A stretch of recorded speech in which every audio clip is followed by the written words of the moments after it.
big time. We're rolling. We're headed to Dallas right now. See Chaser in the back there? Well, you can't really see him, but he's back there sleeping. Head's behind the wheel. So here it is, the Buc-ee's. You know, now that Buc-ee's is like everywhere, it's not the same as much, you know? Yeah. I mean, it's still good, but... Like a Whataburger. Yeah, exactly. It used to be. No, you want Texas Whataburger. You want Texas, or you want the Whataburger where Donahue was. Well, You want Corpus Christi. You want specific you want Texas. Jesus Whataburger. Yeah, you want Jesus Whataburger. We're rolling into Buc-ee's now. Here we are, Dallas, Texas. Back in the truck in. Mr. Sleepyhead there. What's up? Well rested now. All rested up and ready. Ready to load in. Well, here's the fun part, right?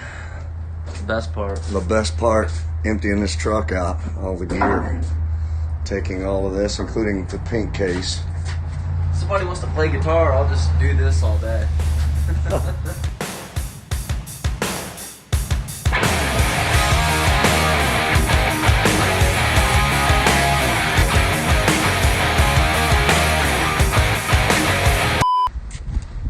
Sometimes things get broke.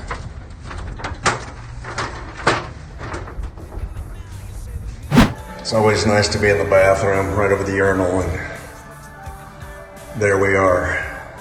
Kicking back 'cause I got it, yeah. There's no doubt about it, and you want it, need it. Just take a number and get in line. All I wanna do is be the one that you're on. There's a lot of things that we take for granted that folks might find interesting. And some of that is the technical aspect of what we do. Not only is the band musicians, but we also, all of us participate in the technical side of things. And this little rack right here is, it looks very chaotic, obviously. But this is where we send all of the sound, and then part of the sound is sent out front to the sound man, and the rest of it is sent to us via monitoring. Now, monitors are typically the big speakers that you may see sitting in front of a band. Nowadays, pretty much everybody uses these. And these are earbuds, in-ear monitors.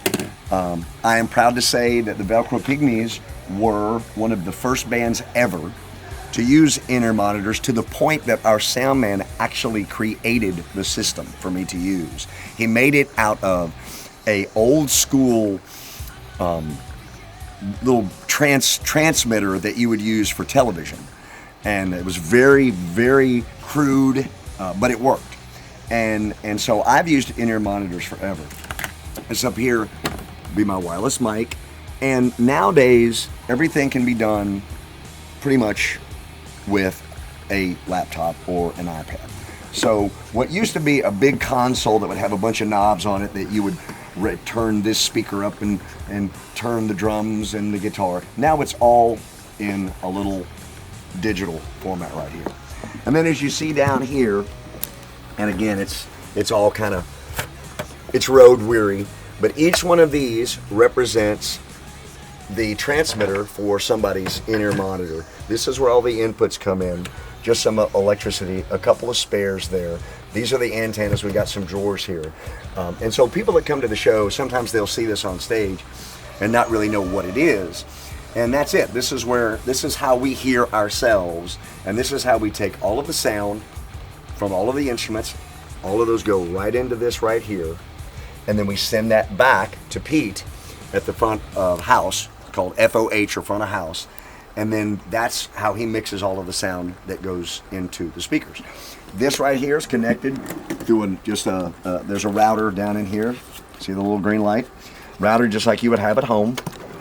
And then it all goes into this little soundboard right here, which then transmits up to this. This system right here used to probably would take up 10 feet, and now it is in such a tiny footprint, and it can be even smaller. And so things are getting better, they're getting smaller, which is good for guys like us who travel with full production. There's only about a dozen bands left on the circuit that actually travel with a full truck full of gear, because most places provide it. Whenever we go into a situation, we need to have everything that we need in our truck. So as long as you've got a stage and a place for us to plug in, you can have a rock show. And so the smaller these things get and the lighter they get, the better it is on our back and the happier we are. So that's a little technical behind the scenes there of the Velcro Pygmies.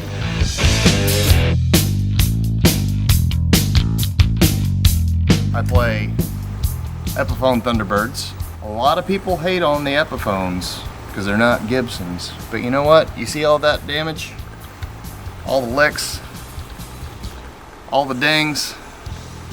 It's also not a $2,000 bass that I'm gonna cry every time I scratch it. Always have to have picks. Always run the Dunlop .73s. Always. That's why there's so many of them. I don't catch them that often. Looks cool on camera. Okay, so what we have here is the Love is War acoustic rig. This is standard Yamaha acoustic electric with some slight modifications. These right here are arcade buttons that I drilled holes, installed, and inside right here there's a box that has a microcontroller. That microcontroller, I custom programmed to send Bluetooth MIDI notes. Each one of these is an individual drum tone. So wirelessly send drum beats, a drum note, down here to my iPad. So I hit here, comes out here. This right here is another Bluetooth MIDI command station that I also custom built and coded, all by hand, primarily to control the app that's running right now. This app is called Loopy HD. What it allows me to do is take a guitar line and then click, it'll record the guitar line, and then I'll hit click again for another track, and I can add some drum tones. And then on top of that, I can add a lead line, and then the boss lady goes ahead and sings her beautiful voice. I am all about technology. Everything coming out of this guitar goes into this audio interface, into the iPad, and then loops, and then goes into our XR18 that we use only, which is overkill, but we only use it for the acoustic show. Very cool. I love the Behringer stuff. I love the Focusrite iTrack dock. They make great stuff. And then I am almost happy with the Bluetooth MIDI controllers that I've made. It's custom electronics are awesome, but they're always a work in progress. New version of this is already in the works. It's actually, I have my laptop open in the green room right now working on that. Same thing with this. This is gonna get shrunk down a little bit, but not too much. I like the big buttons for ease of use. So very, very fun. A lot of really cool stuff for this, and this has been a labor of love. And there's no, the name of me and my wife's acoustic act is Love is War, and it is definitely an act of love. So, thanks for tuning in.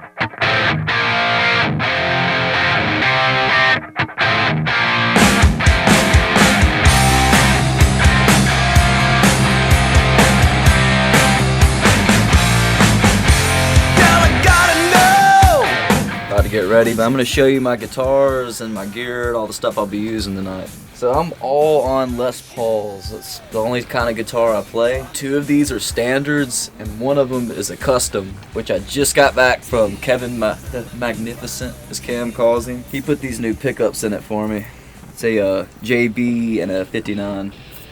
So I may break this out tonight, not sure yet. This is my main guitar.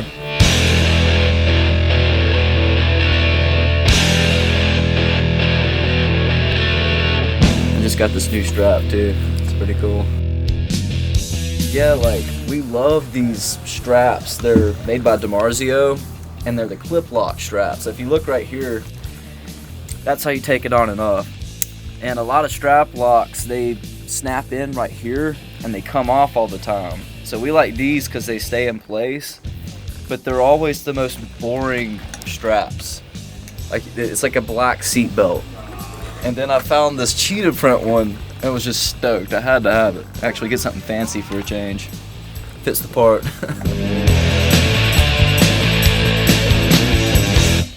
This is the EVH 5153. Favorite amp by far. I've had it like 6 months and it's just killer. Like it's 3 channels. I mean, it's louder than they want it to be. I've got my cab that faces backwards, as you can see, so we're not blowing everybody away. Pretty simple setup. I don't really use any pedals. I mean, I've got a wah and a boost, and then this like changes all my channels and stuff. And then over here, I've just got my wireless unit and a noise gate. So this keeps it from getting like, you get crazy buzz when you're very loud. This kind of keeps that in check. Yeah, very simple. Less stuff to go wrong.